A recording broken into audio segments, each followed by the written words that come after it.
Assalamualaikum warahmatullahi wabarakatuh. Baik teman-teman, ketemu lagi bersama Dunia Kebun beraktivitas. Hari ini perawatan penebasan pada kebun kelapa sawit kita ya. Nah ini kebun kelapa sawit yang baru saja dibeli oleh rekan kita ini ya. Jadi lokasinya ada 1 hektar. Untuk posisi pelepah ini sangat gondrong karena sudah beberapa lama ini tidak diurus oleh tuannya, maka perlu perawatan untuk penebasan dan pemruningan. Itu ada motor yang melewati ya daripada jalan utama di kebun kita. Ini sangat parah ya, nanti kita liput untuk bagian jalannya ya teman-teman. Jadi kembali lagi pada channel Dunia Kebun, channel yang membahas tentang aktivitas di dalam perkebunan maupun berbagi ilmu tentang perkebunan kelapa sawit ataupun perkebunan-perkebunan yang lain ya. Nah, inilah kebun yang baru saja dibeli yang sudah saya bahas tadi.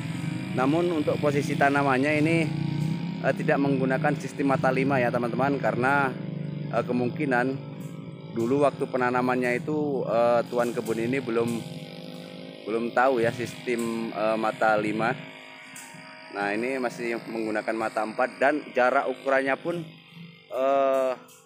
berbeda-beda ya. Nah untuk yang lorongan ini sekitar 8 meter. Nah yang untuk depan ini pokok 1 dan 2 dari depan itu antara ukuran 7 meteran itu bosku ya. Nah setelah saya tanya-tanya, itu pemilik kebun daripada punya kawan kita ini dulunya itu yang menanam ini memang orang yang sudah lanjut usia. Jadi mungkin salah peletaan ukuran ataupun dia belum tahu tentang sistem barisnya ya. Nah jadi kali ini Dunia Kebun menampilkan perawatan kebun sawit penebasan ya, ataupun babat rumput halus yang menggunakan mesin tebas bermerek Steel. Nah inilah yang seperti Dunia Kebun kemarin bahas tentang peranan rumput yang ada di dalam perkebunan kita itu sangatlah bagus sekali. Jadi untuk menanggulanginya itu yang bagusnya jangan dilakukan penyemprotan ya, seperti yang sebelah ini dilakukan penyemprotan total. Nah itu ada beberapa rumput yang hijau itu ada pada jalur mati ya, itu memang bagus itu. Jadi untuk di jalur matinya kalau bisa jangan disemprot, karena di situ ada penumpuan pelepah dan rumput-rumput yang tumbuh itu masih bisa berfungsi sebagai pendingin ya teman-teman. Nah kalau yang untuk kebun yang di sebelah ini dia menggunakan sistem tebas ya, artinya rumput yang ada di sekitar pokok-pokok ini masih ada ya. Nah jadi nantinya akan tumbuh lagi rumput-rumput halus-halus yang lain yang fungsinya itu adalah sebagai pendingin daripada kelapa sawit yang kita tanam. Karena penyemprotan yang dilakukan secara insentif itu akan berdampak kurang baik ya untuk perkebunan kita, dikarenakan zat yang terkandung di dalam racun tersebut itu akan menguras habis daripada unsur-unsur hara yang ada di dalam tanah, sehingga menyebabkan tanah itu kekeringan dan kehilangan unsur hara. Terus akar-akar yang tumbuh pada sekeliling pokok ini dia akan mati ya, karena akar kelapa sawit ini merupakan akar serabut ya, jadi dia akan timbul pada sekeliling-keliling. Nah bisa kita lihat. Nah ini adalah merupakan akar ya teman-teman. Nah ini kalau dilakukan penyemprotan ini akan berdampak berbahaya buat pokok kelapa sawit yang kita tanam ya teman-teman, karena racun itu nantinya akan diserap oleh akar dan nanti akan disalurkan pada pokok, batang, akar dan pelepah ya. Nah nanti akan diurai oleh pelepah sehingga akan menghasilkan zat yang beracun dan tidak bagus untuk kelapa sawit yang kita tanam. Nah itu ada rekan kita yang sedang melakukan penebasan ya. itu sangat bagus sekali teman-teman ya. Dia menggunakan safety demi untuk keamanan. Jadi dia menggunakan helm, sepatu, dan helm itu sudah ada visornya, jadi tidak perlu lagi menggunakan kacamata ya teman-teman. Nah, jadi perlu teman-teman ketahui kalau teman-teman melakukan penebasan pada perkebunan kelapa sawit teman-teman semua, kalau menggunakan alat terbas mesin itu yang utama adalah teman-teman harus memakai safety-nya terlebih dahulu ya, karena fungsi safety adalah melindungi teman-teman daripada hal-hal yang tidak kita inginkan ya, yang akhirnya nanti kalau memang terjadi itu akan merugikan teman-teman semua ya. Jadi yang perlu digunakan adalah sepatu safety, terus kita menggunakan tutup kepala, masker, ataupun kita menggunakan tutup mata. Nah, untuk memperkecil alat ataupun pelindung kita, itu kita bisa menggunakan helm karena di situ sudah ada visor. Telinga kita terlindungi juga oleh bising suara tersebut, terus kepala kita juga sudah terlindungi ya. Nah, kalau menggunakan mesin seperti ini akan berdampak juga bagi kita kalau memang kita tidak melindungi telinga kita, karena hasil bunyi yang dia keluarkan dari mesin tersebut itu akan berdampak tidak bagus untuk pendengaran kita kalau memang digunakan dengan jangka waktu yang sangat lama ya teman-teman. Oke teman-teman, kita maju ke depan, kita lihat seperti apa aktivitas teman kita ini.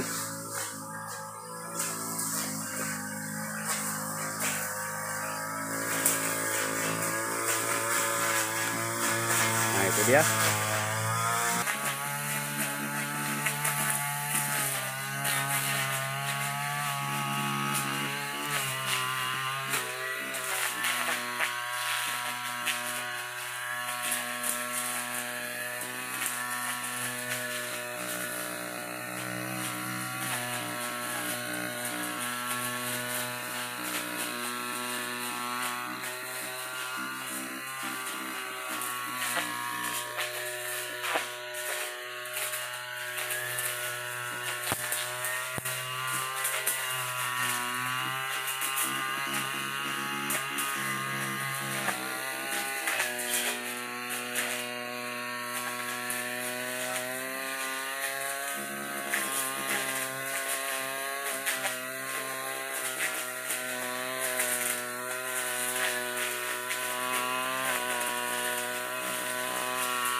Nah, ini kebun sebelahan daripada perkebunan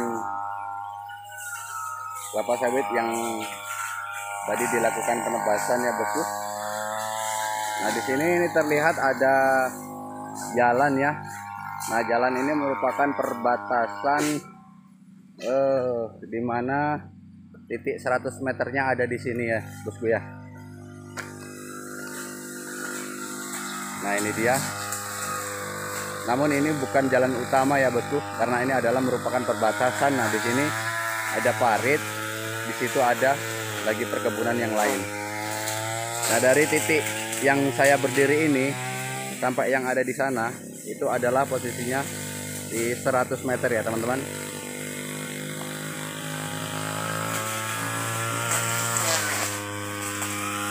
Oke, buat teman-temanku dan bosku-bosku semua, terima kasih buat teman-teman semua yang sudah mendukung channel Dunia Kebun, dan yang baru saja bergabung atau menemui channel Dunia Kebun, saya minta doa dan dukungannya untuk tekan tombol like, komen, dan subscribe-nya ya teman-teman. Oke, saya akhiri. Wabillahi taufik wa hidayah. Wassalamualaikum warahmatullahi wabarakatuh.